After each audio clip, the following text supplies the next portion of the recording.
Bazamta, who shared with us on understanding your market. And of course, we spoke about a number of things last week, from personal analysis to market sizing, to a number of things we discussed last week. And I hope that some of those learnings are still with us and we are already applying them. The important part is not just that we listen and learn. The key part is that we are applying this knowledge to our businesses and driving growth for it accordingly. That's the joy for us, to ensure that this knowledge that is being shared, we are applying them. We are driving growth for our different businesses. And I hope that as we go along, we'll have testimonies on us sharing. These are the things I learned from this class. This is how I applied them. This is the growth that I'm experiencing for my business. We'll look forward to those testimonies as we go along. I also believe that we've done our quiz for last week. I know that I saw a number of us submitted late. We'll maybe just manage that for week 1. But going forward, we'll have like hard deadlines for those quizzes and then ensure, because those are the things that counts towards getting the certificate at the end of this 10 weeks journey. All right, I want us to make the most of today, so I'll just go right ahead and introduce our speaker for today. And our speaker for today has been associate consultant at Alda Consulting, and he's been the lead consultant as well at Taylor's Consulting as well. And today, he currently is the manager for marketing strategy and analytics at Insight Publicis, which of course many of us might know is one of the longest standing marketing and advertising agency in Nigeria today. All right, he's someone I've known for I don't know how many years now, probably about 16 years. He's been my pastor, he's my friend, and I know that there's a whole lot we can learn from him today. He's amazing at what he does, and I'm sure that his insights tonight will help us in our journey to serving our customers better and being able to drive value for our different businesses. So ladies and gentlemen, welcome with me, Adeola Kayode. He'll be taking us for about 50 minutes till 8 o'clock, and then we'll have about 30 minutes for question and answer.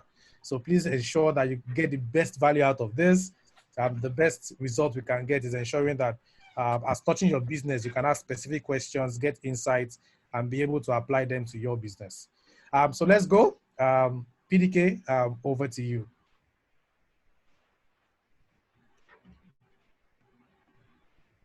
You need to unmute. Okay. Unmute. Hello. Can you hear me now? I can hear you now. Correct. Sorry, I just went off. This season of online meetings. It's great, and I want to thank Ted for the opportunity to be able to share and knowledge, particularly now when businesses are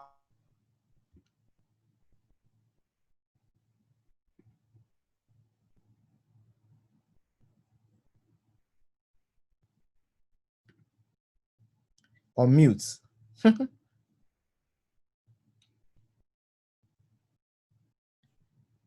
Yes. Hello, can you hear me now? Loud and clear. Awesome. You know, is it the Chinese or the Indian who said that opportunity and crisis are actually the same word? And clearly, this season and time is also opportunities for people as individuals to be able to understand what is happening around and to be able to tap into the opportunities that are available.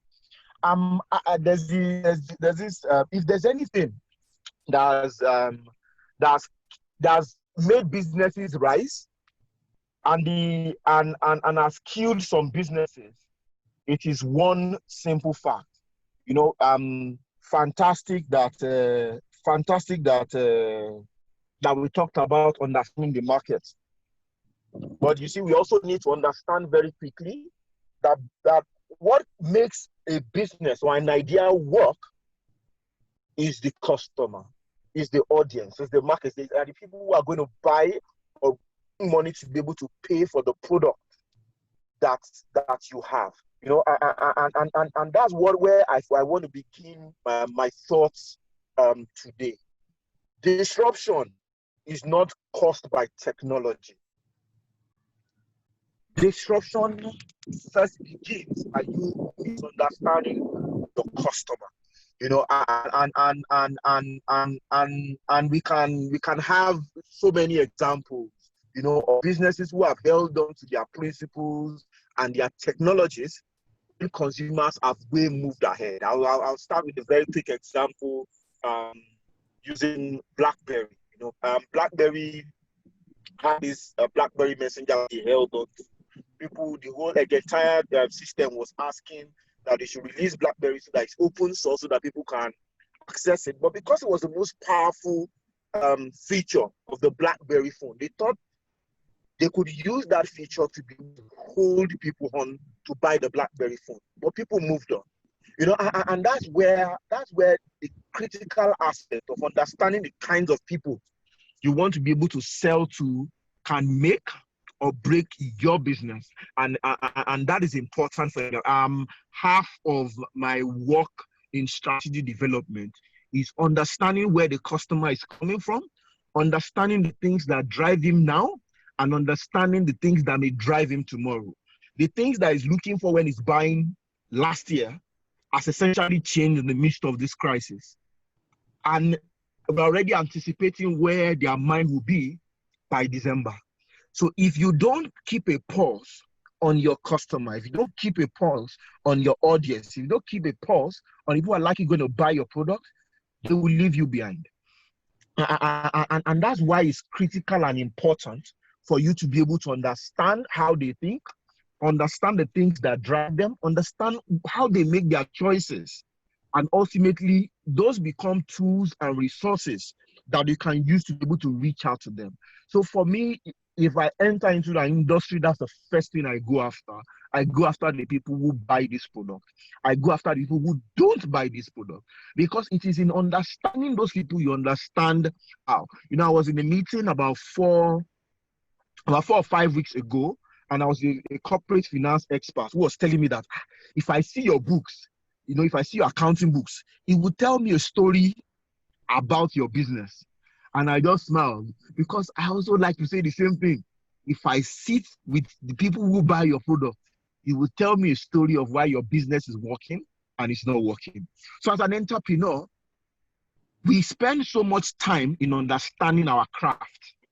We spend so much time in getting fantastic at our work, but we don't take care to know whether the kind of customer who will buy that product exists or not. You know, I want to become the best photographer possible. I want to know how to use Lightroom, Adobe Photoshop, After Effects that is running now. You get it. It's Premiere Pro that is running now. You understand that one too. Oh no, know how to use Canva to do this. You are spending so much time, but then who knows if your customer didn't care about those things? And they care about, you know, there's this story about, I don't want to climb up a ladder, then find out that the ladder is leaning against the wrong wall. Understanding the people who are likely going to buy your product is you understanding whether you are going to be leaning on the right wall or not.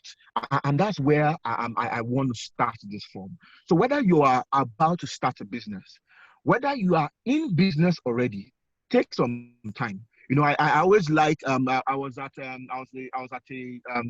boot camp for tech startups, entrepreneurs, and I made them repeat this word after themselves, that you are not your customer. You are not your customer. You are not your customer. You know, it's as simple as that word sounds. You don't imagine how powerful it is when you create a product for yourself. You know, most times you create the product for yourself, but you are not the person going to buy the product. Albeit your customer doesn't want you to do all the headache that you are trying to do. Some of us are fantastic perfectionists. We want it to be 120% when everybody wants it. Wants 120% before it comes out. Albeit your customer just wants this to be fantastic enough for him to use, and you have spent a lot of time. So in doing that and in understanding that, it's critical for that you are not the kind of customer that you want to be able to reach out to. So even before you create the product, have you gone to ask the people, or have you identified a clear opportunity? So in knowing how this works, the first thing you need to begin to ask yourself is, how then do you understand your customer?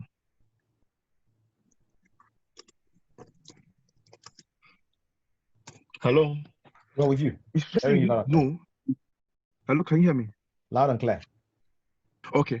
It's the first thing you need to know is, how then do you understand your target audience? The easiest thing is to ask them. Simply ask.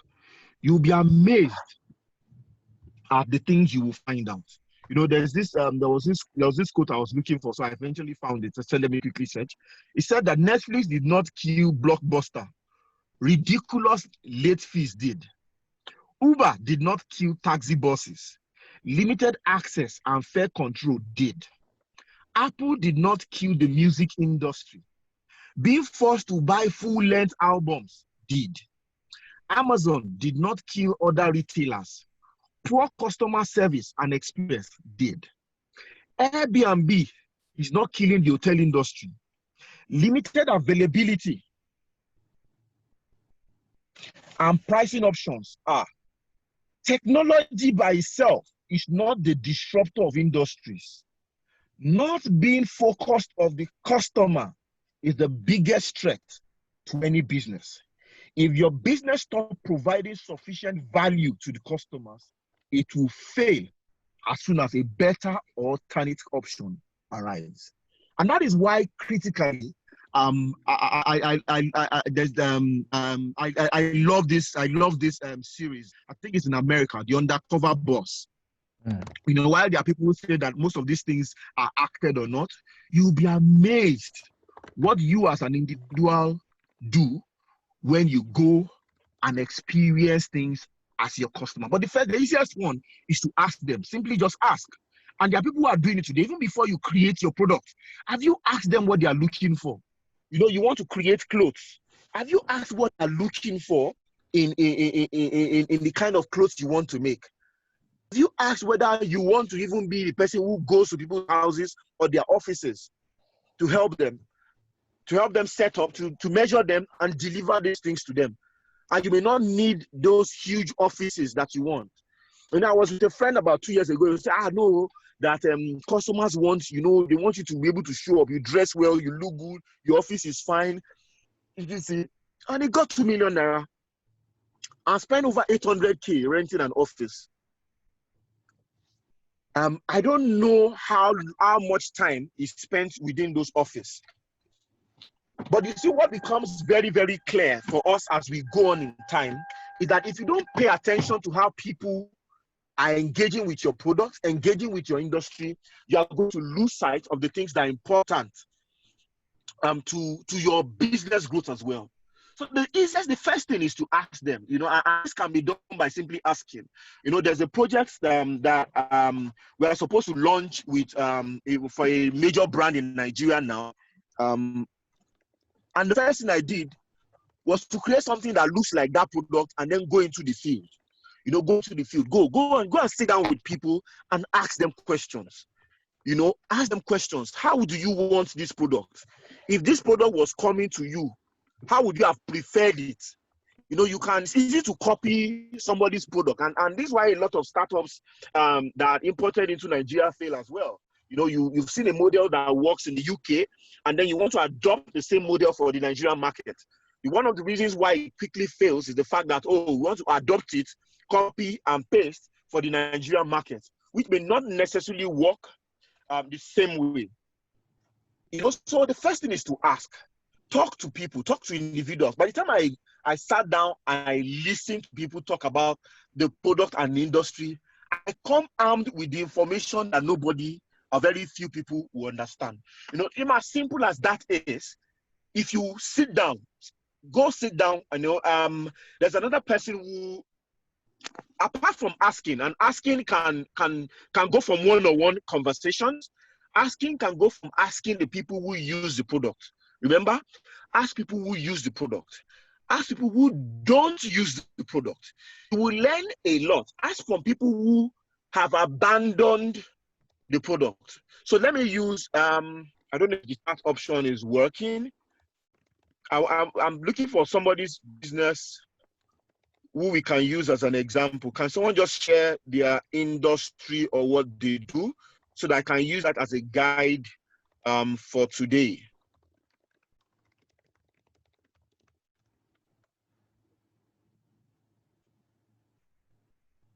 Hello? Yeah, I think they're trying to type it. Okay. Someone says healthy living food, poultry, GES movers, pharmaceuticals. Okay, so they're coming in a lot. Okay, so let me use Cakes. what was the first person? Healthy living food. Okay, so let me use healthy living food, for example. So just allow me focus. I may switch on to somebody else later. So if I use healthy living food, I'll ask myself, healthy living food. Who are the people who want healthy living food? You know, in my head is already, because I'm trying to do this, my head is already gone to the end. That I'm going to be focused on who work in offices, who want to be healthy, but they don't have time to cook anything. You know, so ask yourself, where is the opportunity in that space? The opportunity, it can be, you can copy somebody else. But by copying somebody else, you are not going to be different. You are going to be like the same. But you need to offer something completely different that offers that person an option that may not necessarily be existing in the space that that person is. So if you go and ask people, okay, who are the people you want to serve? Remember, defining people you want to serve and identify a target market, you need to understand the kind of people you want to go and meet. Do you want to go and meet people who can afford the product and they are very, very few, or you are going to the mass market? Now, there's the upper middle class, the A, the B, and the C, who are very comfortable. They can order what they like. You know, there's something they call the Maslow's hierarchy of needs. If you look at that, you can easily find the people who you are looking for there. There are people who are owners of capital, estate, land, estate, and businesses. Those people are the A and B, you know, the Dangotes of this world, the people who earn their money in big. And there's the people who are within C, who are managers of those people.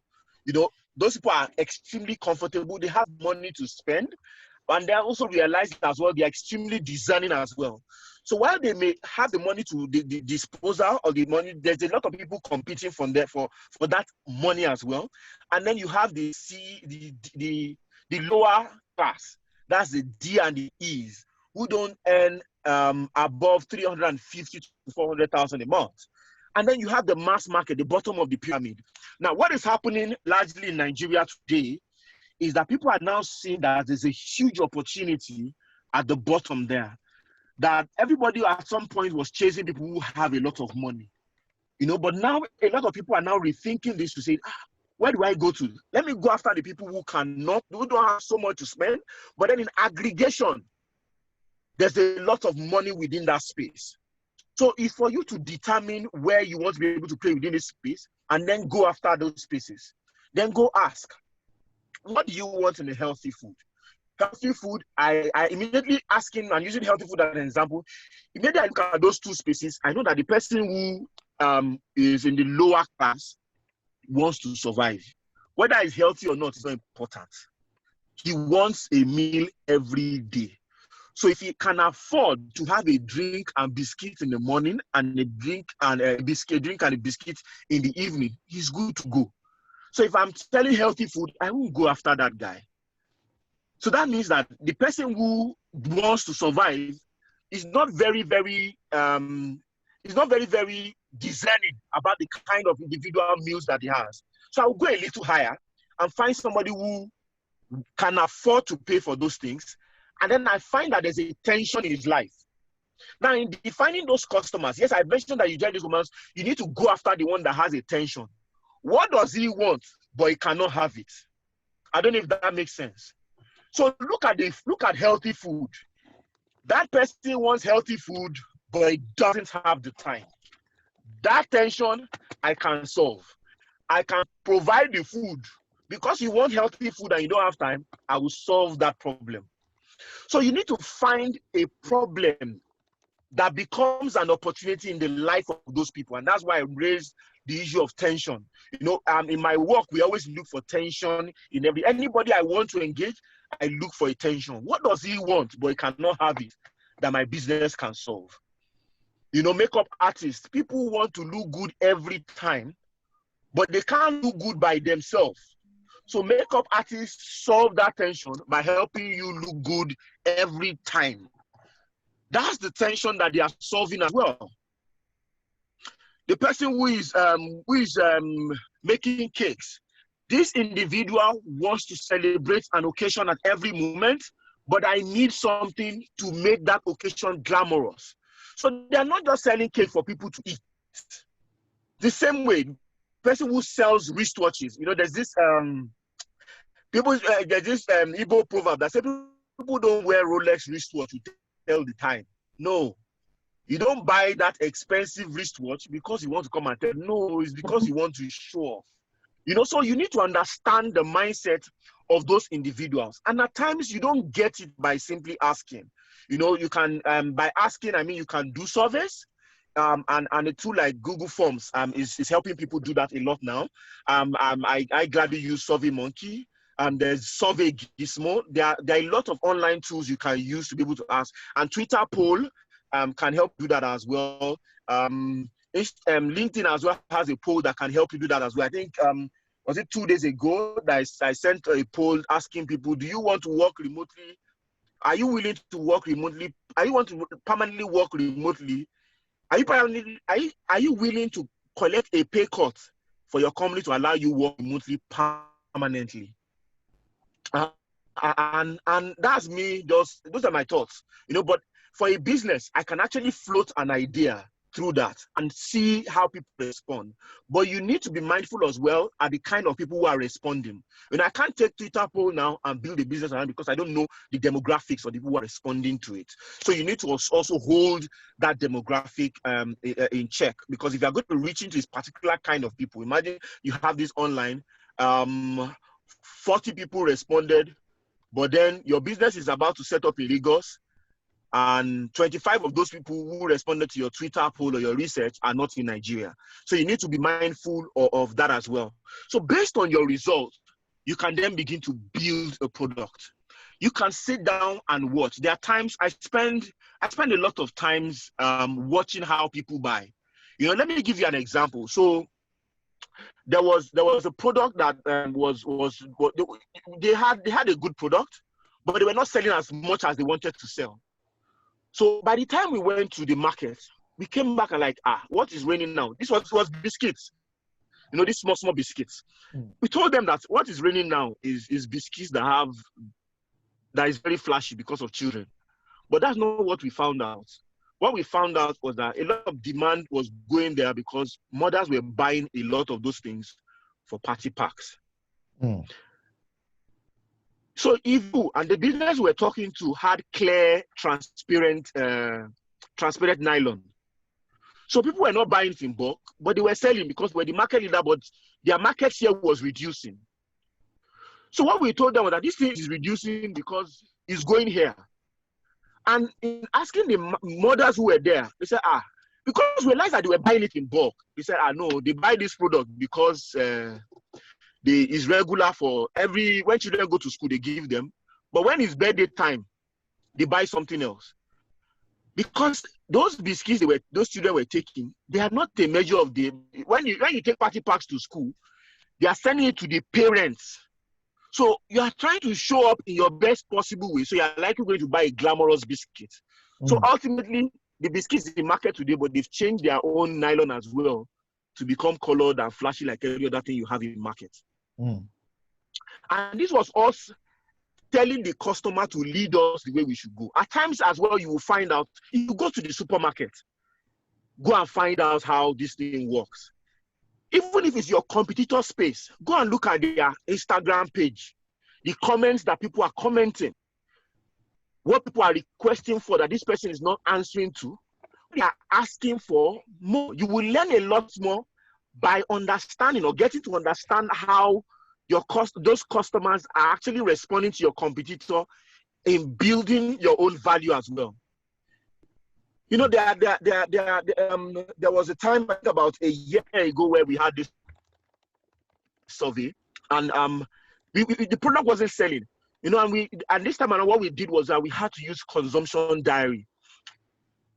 A consumption diary essentially is somebody coming to your house every day to ask, okay, how are you doing? How's everything? What did you eat today?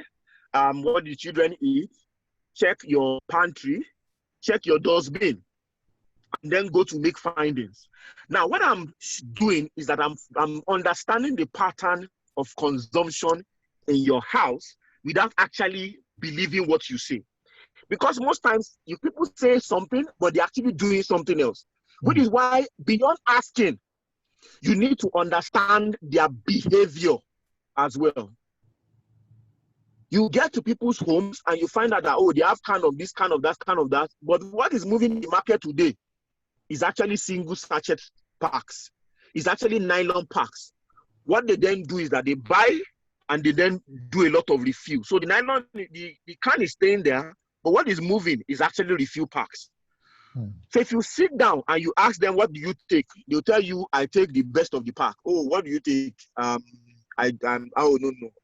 take the best of the best. I drive a little, but in actual fact, when he leaves that place, he enters his bus and he goes home. You know, I've had focus group discussions where people tell me they don't taste this product. But then when I give them the product to taste, they said this is the most tasting above anything. They said they don't taste it. So apart from the fact that you ask them, you also need to be able to understand how they behave.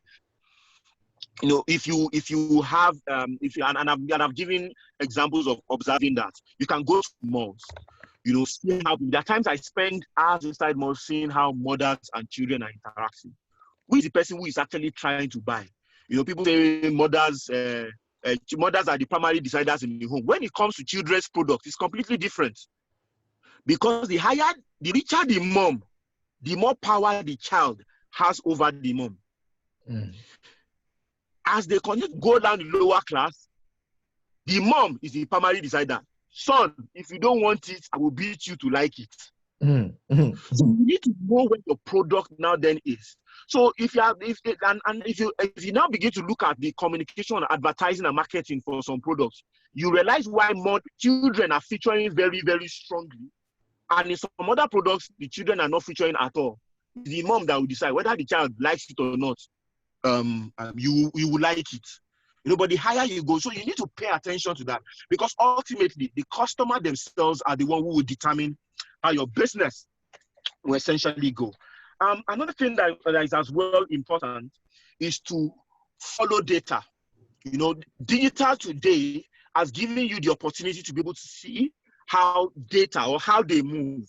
If you have a website, you know, you can have Google Analytics installed, or Facebook's Pixel data analysis installed as well, to be able to track how people are interacting with your website, how they are moving from your site to another. There was a time when we had a pitch, and I was telling them that customers are extensively paying attention to e-commerce. That what people are doing is that they look online, but then they go offline to buy. I don't know if that makes sense. They go online, they check the price on Jumia, they check the price on Konga, and they go to their nearest shop to go and buy. Because now they are armed information to go and buy. I think that was when we're talking about trust in online, you know, and how people buy. We're following the data. You know, in the same way, you need to be able to follow data. You need to set up systems in place that will not only ask the customer, that may not necessarily even watch them. You also need to be able to follow data. Ultimately, someone like Steve Jobs is an interesting person as well, who says that whatever customers say is one thing, but you also need to be able to create what customers want and they never knew they wanted. You know, I think it was Ford who was saying that if people had asked people before he had built a car, he would have said they wanted faster horses. All the data you would have gathered will give you enough room to be able to leap from if you need to take off from it. And so once you are able to do that, the next thing you need to be able to do is to identify patterns and opportunities. What patterns are you noticing within the product or service? For example, healthy living, let me go back there. Oh, people are actually asking, the older guys are asking for supplements. The younger guys are asking for energy boosters. The young men are asking for something else. The young men are asking for it. So that when you are communicating, you are very direct in how you approach your communication. You are very direct in how you approach your sales. And people who are into direct marketing or MLM are very fantastic at this as well. They've already profiled that individual. So in knowing what you want to do, profile that individual and sit down. If you like, sit down with that potential person. Let me use healthy living food again. I've already said that the kind of person, I've already identified the tension. This person wants healthy living food, but doesn't have the time. So what kind of food does he want? How does he want it? I can find 2 or 3 people and sit down with them and have that conversation. And don't talk, listen more. You know, you will learn a lot more, allowing them to decide and show you how they interact with this product or how they want it. You know, there's somebody who actually, there are people who say, okay, they are doing weight loss and they are selling supplements, they're selling food, they're selling items. And there was one I saw that was very interesting, okay? I think there's a weight loss expert online on Instagram who, apart from now selling, doing exercises, they added a 20-day workout plan and then they added food to it.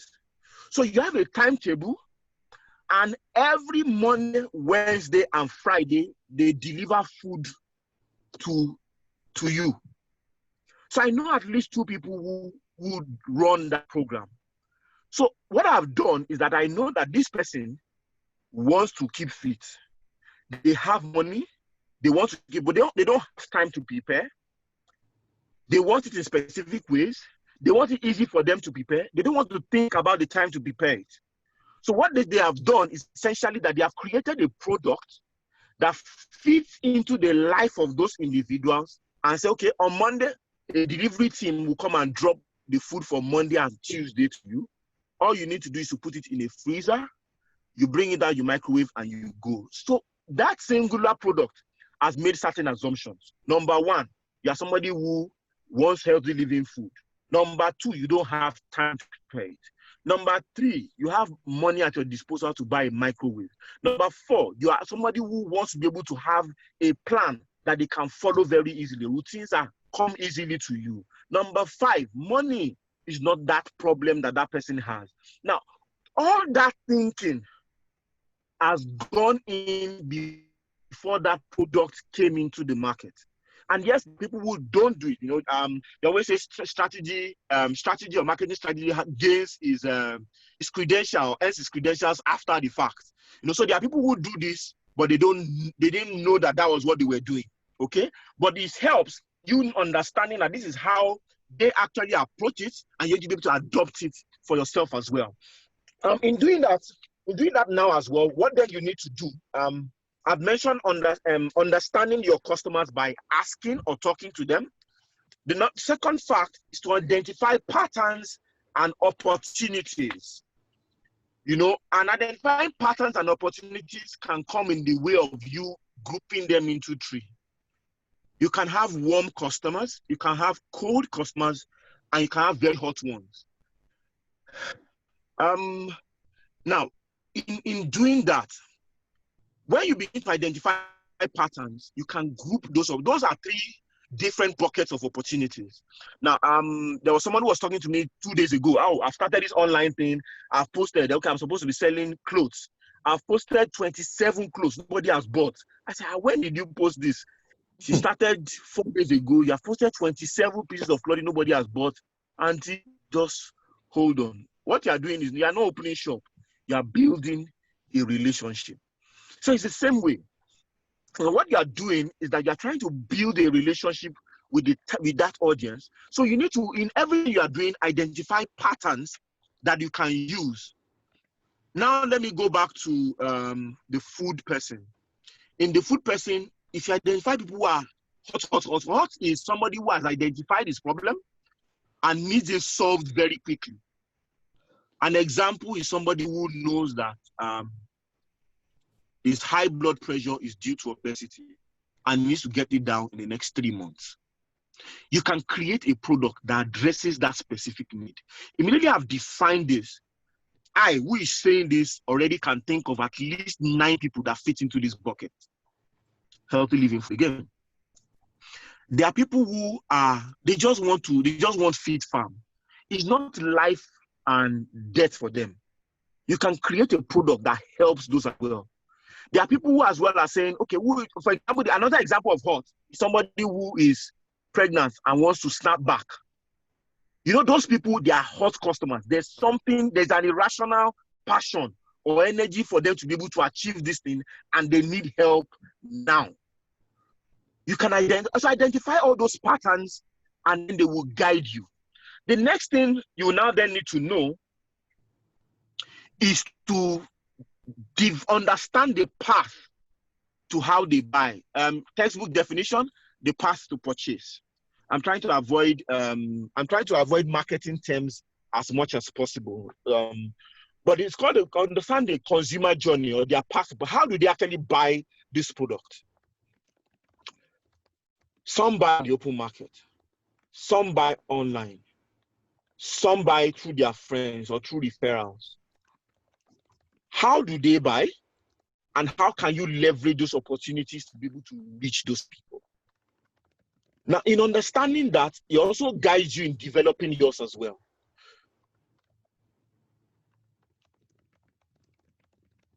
Immediately you understand how they buy, then what is your message?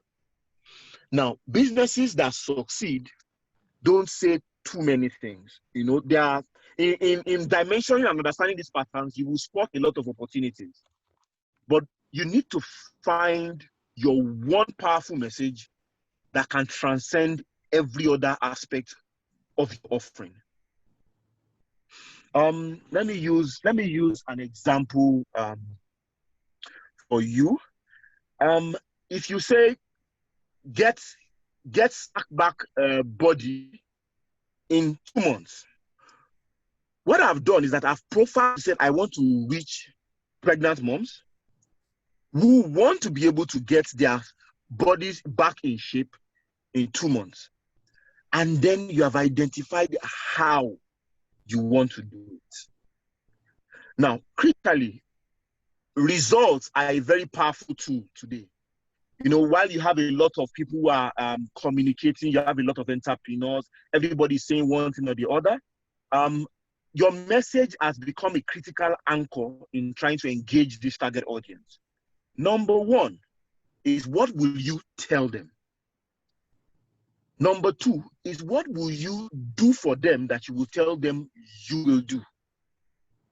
And you identifying those things become a critical anchor for you to be able to reach them. And then number three is, how will you show them that this is how you will get them the result? Now, in doing this simple exercise, you have a work plan of how you can help them solve their problems. Because you need to look at it this way. That person is at A. Where you want to take them to is at B. How will you take them from A to B? That needs to be clear for you. For the person who, I'm trying to look for another example.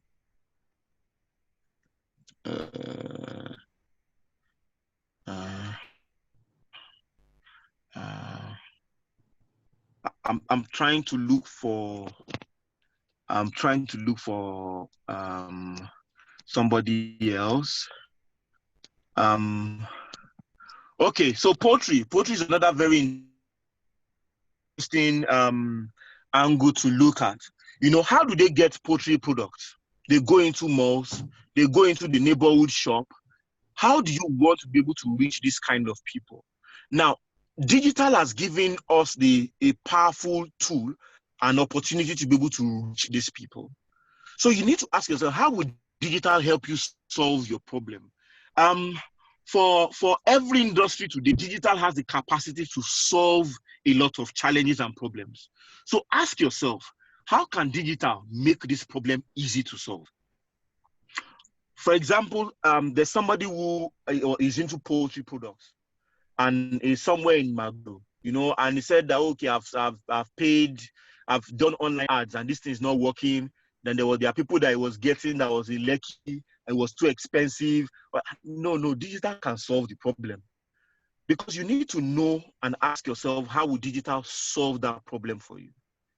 And what digital does for you is that it can allow you to scale as much as you want, allow you to identify possible customers you want to be able to reach, and allow you to measure your progress along the line as well.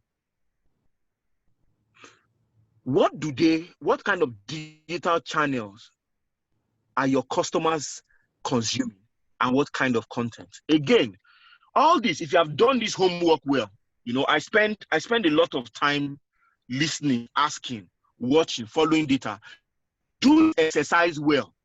All these next steps, they will be easy. They will be a breeze because you would have asked all the questions you need to be able to win with them. I sell poultry products, and I want to conquer the whole of GRA. All I need to do is to leverage technology. I can run ads that target the whole of GRA and tell them I'm offering something better. I know that they have supermarkets that they can go to. I know what the options are. Remember, I mentioned the path to purchase. Sorry, let me do a deeper dive in there as well. How do they buy this product? Number one is that they are first aware of the product, and you can Google this and see consumer journey. You know, if you Google consumer journey, it will be clear to you what I'm explaining just now. How do they become aware of the challenges they have? You know, sometimes for the healthy living person and the target I've said, most likely is going to be a doctor, you know, or it's going to be at some point where they are probably checked their blood pressure, or at some point where someone they're about to marry and I'm now too big, I cannot fit in. So it's important for us to as well get that in place. Now, once you are able to identify how that person becomes or aware of the chance, how do they decide what they want to buy? Do they go online? Do they ask their friends? Do they, you know, for example, I think there was a tailor I met at some point, you know, and she was excited about the point of this solution to say that you don't have money for advance. But how do people get tailor? How do people get tailors that you know? Yes, you can leverage online, but women will tell you more than 80% of the time it was somebody else that referred them to their tailor. The same with hair. It was somebody else who referred them. And so what I told the lady and she implemented was simple. I said, if your product is 9,000 naira, from now begin to consider 5 to 10% of it as your advertising or marketing cost.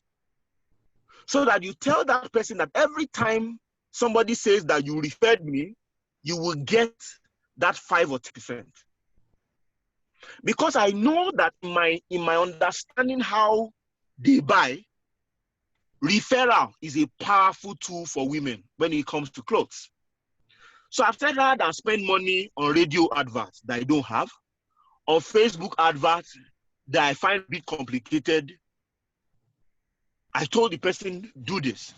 Place a referral bonus on people who refer others for the clothes. And the results were powerful. Because while it looked as if people were recommending, we have suddenly made it profitable for women to refer others to the individual.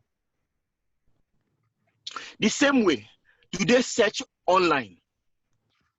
You can as well set up a Google My Business page to ensure that people find you there when they Google. How do they eventually now then pay for your product? You know, there are some products who you always need someone to close the sale, particularly for Nigeria. You know, people see these things, they don't buy, and then they disappear. You know, but some people have worked it. What we essentially did was simple. We didn't try to close the sale right there and then. We told them to drop their phone numbers, then somebody else will call. After 2.5 months, the guy called and said that he's thinking of reducing the salary of his salesman, because what he did initially before then was that once you come into the page, just drop your phone number, we will call you. The person who is going to call you are properly trained salesmen who eventually take in what you want, give you the options, and close the sale. Yeah, they incentivize those people. That every time somebody, and they were online, they were courses. Every time you salesmen get people to pay this course, you get 15%. Now, the incentive, the 15% was now becoming more than the salaries of the salesmen at the rate at which they were closing. He had factored all that into his cost because he had considered that as his advertising cost. Because he has identified that getting somebody to convince people for this product is critical to closing the sale. So you need to understand, particularly for your products as well, you need to know how that is important. How do people pay for the product?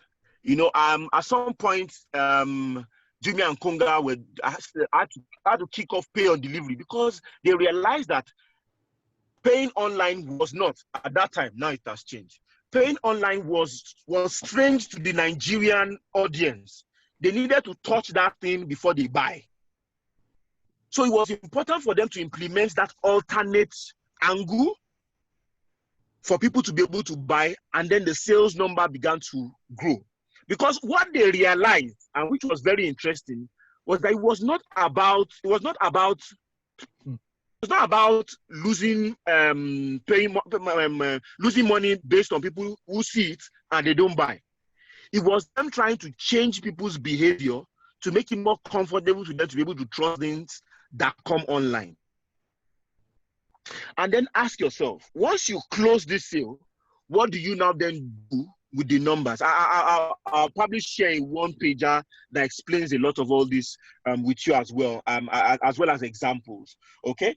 Now, once you do that, the people who have bought from you are also incredibly powerful tools for any business because they represent to you people who have bought your product before, people who trust your product. There are two things.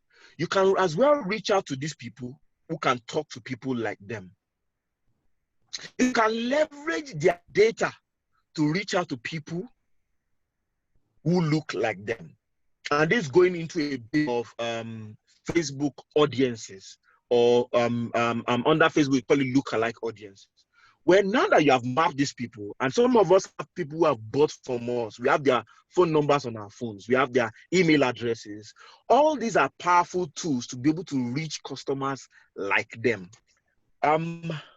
This technique is a fusion of behavioral science, data analytics, and advertising technology, where you bring in people who have bought your products and feed them into ad tech platform, and it generates for you a lookalike audience. I'm selling shoes. In the last 1 year, 80 people have bought from me. I can feed this audience on Facebook to say, Facebook, can you tell me how many of these 80 people are in Iyanokpaja local government or Ikorodu local government? And it can pass that data through the Facebook data for Lagos and tell you how many people exist like that. Now, what that has done is that because you have defined those audiences, you know who they are, you know their income brackets, you know where they live, you know how their psychographics. You essentially can bring in that data as well, and then you can use that data to be able to reach them. I'm sure maybe somebody is going to probably talking about paid advertising sometime later, but these are opportunities that you can as well leverage. And this is you focusing squarely on the kind of people who are likely going to buy your. I don't want to go out of scope, but looking and focusing clearly on the kind of customers you want to reach, focusing squarely on the kind of people who are likely to buy your product, has immeasurable benefits, and clearly, if you begin to dig deeper, you find that the opportunities are wonderful as well. You know, there's a CEO in Nigeria who spends time visiting his offices just to see what is happening. You know, the moment you begin to outgrow your customers, you're about to outgrow your business, or the business is about to outgrow you, or the business is about to leave you as well. So if you find that everything I've said is to pay attention to them, watch them, understand what they do. As a matter of fact, understand how they do it is more important than what they even said. I've heard you ask them, but most importantly, watch how they do it. Watch the things that are important to them. What need states are important to them? How do they make buying decisions? Who do they trust? If you find out, for example, for personal care products, toothbrush, medication, so you find out that they are going ahead. Nurses Midwife Association of Nigeria, Nigerian Medical Association, National Association of Nigerian Women Nurses. It's because they have realized that those organizations bring credibility to the kind of individual products that they have, and it changes the perception of that product in the mind of the target audience. The same thing. If you look at it as well, that's so who do those people trust that can help you? You know, and that's why you see a lot of people bringing celebrities to come and wear the clothes that they have designed, give some credibility. They'll be able to show off the kind of people, and so those things become critical. If you stay close to your customers, there's no end to how your business can grow. But the moment you begin to outgrow your customers, it is a sign that your customers are about to outgrow you. So I will, I don't know how much time I have. Do I still have more time? I think you have Wally. I think the time is yeah, we're going to take some questions at 8 o'clock. But if you want to take maybe like another 5 minutes to close out, that's fine. Okay, so this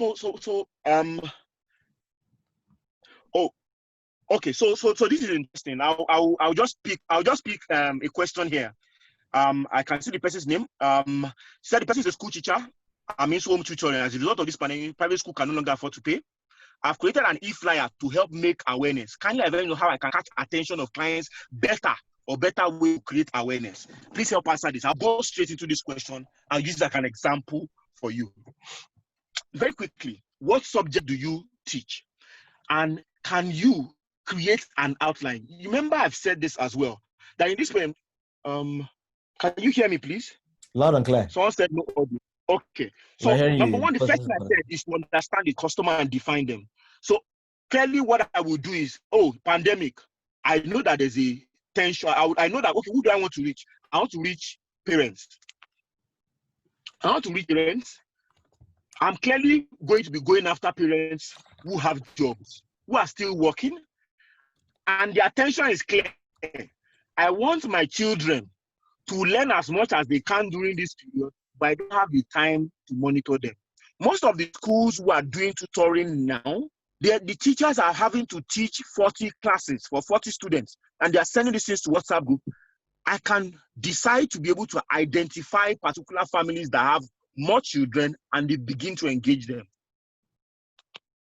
I can say, okay, number one, I can be the person who will help with them to guide in solving their schoolwork. Or if my subject is strong enough, and this I got someone to implement 2 weeks ago. She teaches French. She's at home doing nothing.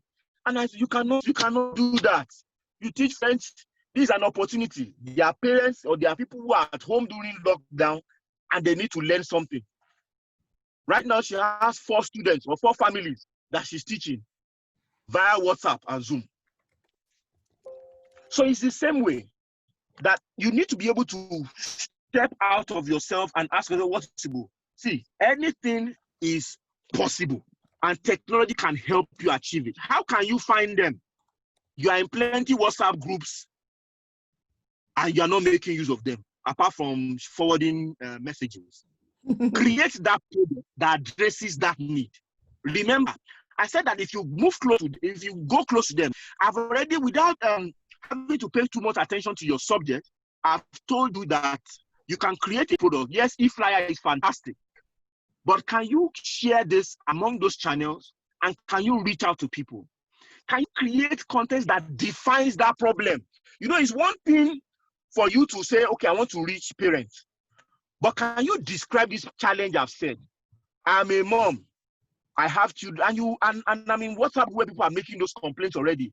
You know, one of the things I mentioned, that when you pay attention, when you see that people who complain a lot, you will see the opportunities. Okay, so if you describe the problem and provide that solution, people will understand that you know what you are talking about. So in online today, you don't go about selling. Oh, I sell shoe, I sell shoe. Tell me that you know 4 ways to identify a fake leather shoe. And your 5th point is that you sell leather shoes and watch miracles happen. What you have done is that you have built trust, because this person understands the problem. If you meet a doctor, the first thing he does to you is that you tell him your symptoms and then he describes your problem. Any single drug that he tells you after that, you will buy it. Why? Because he has demonstrated his understanding of the challenge you have. He is now qualified to prescribe a cure. So yeah, eFlyers are fantastic, but can you describe 10 points that the challenge that these people are facing? Number 1, they are educated, but they want their children to be educated. During COVID, they need to pay attention to how they learn, and they need somebody who will guide them. During this period, they want them to have extra skills that post-COVID, they can be able to show off to other children that they brought something out of it. They want to be able to focus on their own work, and they want to get their children to focus on their own work too. I've described 4 points describing the situation of those people. If my 5th point is that my business is Adeola Tutoring, and I solve these challenges for you, I will ensure that after 1 month, your children can demonstrate that they know subject X better than 4 weeks ago. You are going to call me. Hello. Hi. So that's the mindset in which I want to be able to look at it. And remember as well, doing this, most times people get discouraged because results don't come at the same time. I've told you that there are 3 classes of people: the hot customer, the warm customer, and the cold one. The cold one is saying he doesn't want it. The warm one may want it in 4 weeks' time, but you have at least planted a seed. When he needs you, he will look for you. The book Atomic Habits calls it the law of compounding interest. That you are not likely going to get. Yes, there are people who advertise this product. They get 100 people, and they use their testimony to intimidate other people. It's not always like that. You will need to plant the seed for these plants to be able to grow. It needs to grow the root before the leaves begin. So you need to spread this message across more people. It is that for every 20 people, only 3 people are going to enroll in that class. Then you know that to get 9 people, you need to speak to 60 people. There's some science to this, and I've seen Pastor Deo do this very interestingly. You know that if there's a marginal ratio. If you continually reaching out to people, those numbers will continue to increase. Now, the person you spoke to first that didn't answer is probably going to refer after 2 months. It's probably going to refer to another 5 people, but you are not seeing it now. If you continue building, you will see it. But if you give up, you will never know how well the possibilities you have created are available to you. So I think that's where I want to approach this, and I think you'll be able to get the results that you want.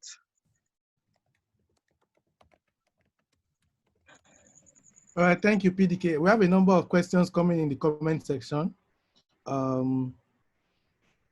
So I guess we'll just take it from there. You've already answered Christiana's question.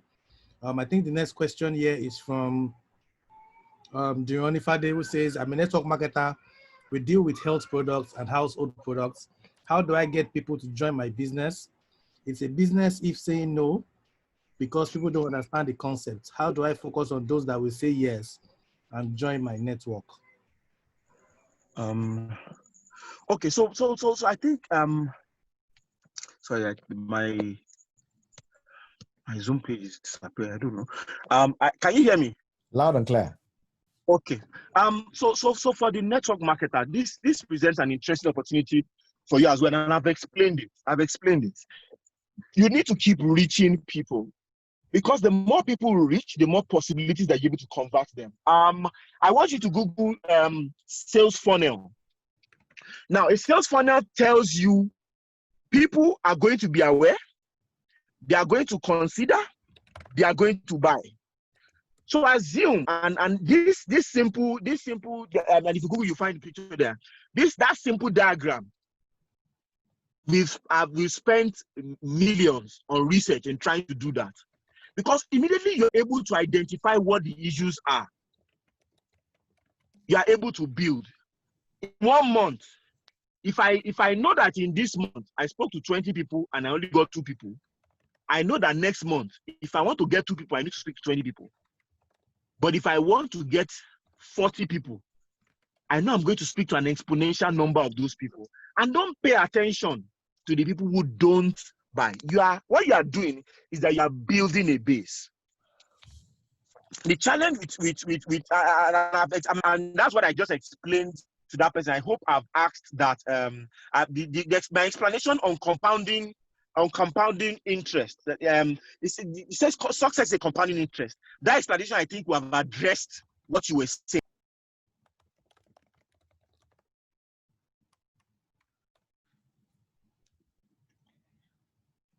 I think you've gone mute. I think you've gone mute. You need to unmute. From those who are like buy your product to the people who eventually buy your product. By focusing on that more, those people who said no, and those people who said those people who said no, and those people who said no, but what they actually meant was not now, are going to join that queue later.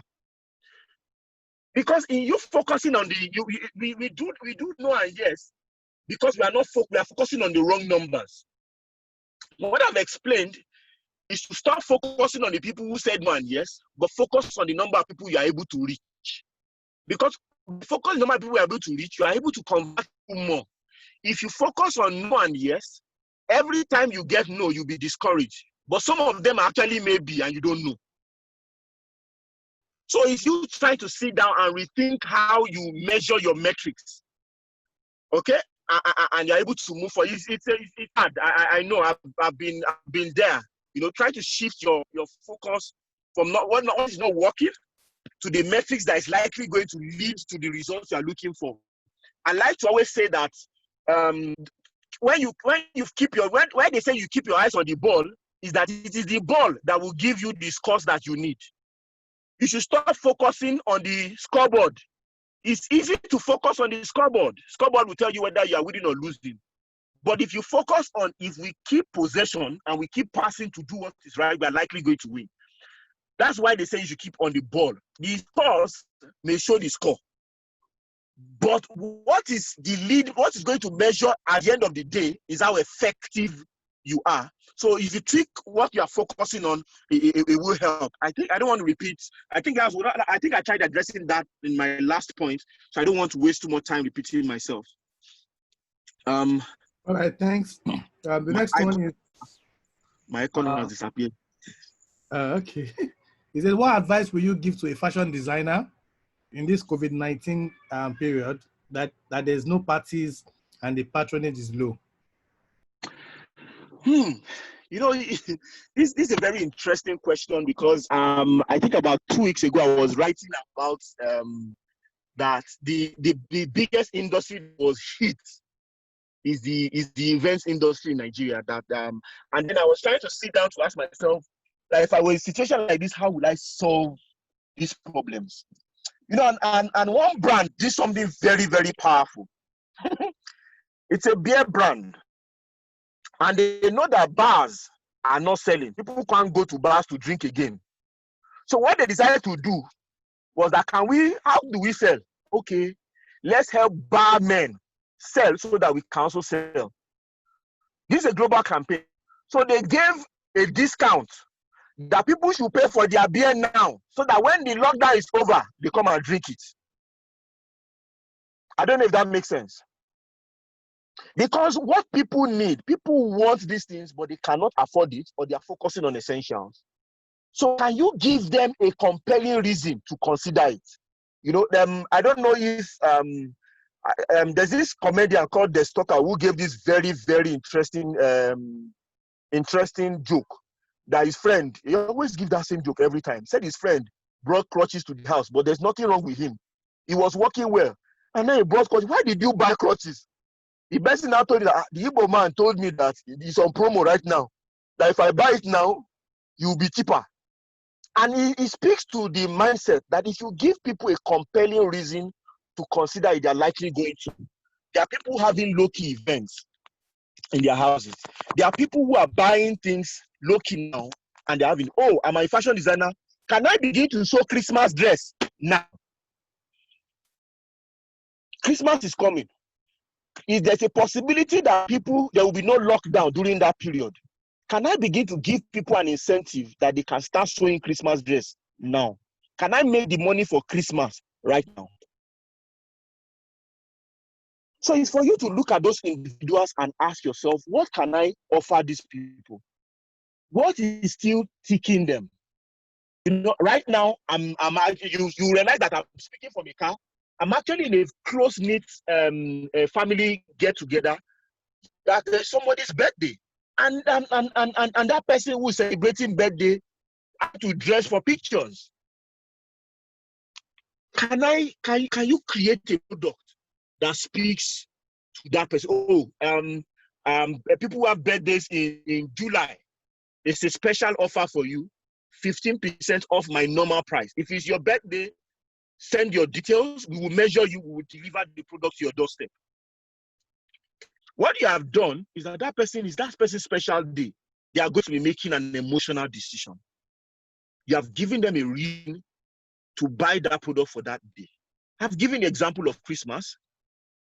Getting them to buy Christmas now. I've given the example of the people who are still doing events now. People are still doing what they want to do, but how has it changed is what you should look at. I was in a meeting where someone was talking about the event industry and everything has scattered, blah, blah. I said, no, there are still people who are doing events. They've got to go and learn how to teach people how to use Zoom, and they are doing events. You know, so you find out people are doing Zoom burial ceremonies, Zoom birthday ceremonies, Zoom. And madam, people are still having events, but how has it changed? If you talk to those people, you will know how they are trying to figure it out, and you create a product that meets needs. I hope I've answered your question. I can't see the tab again, so I can't see questions. So yes, I'll read it out to you. Yeah. Someone says, what are the key components of data analytics and psychographics? That's textbook.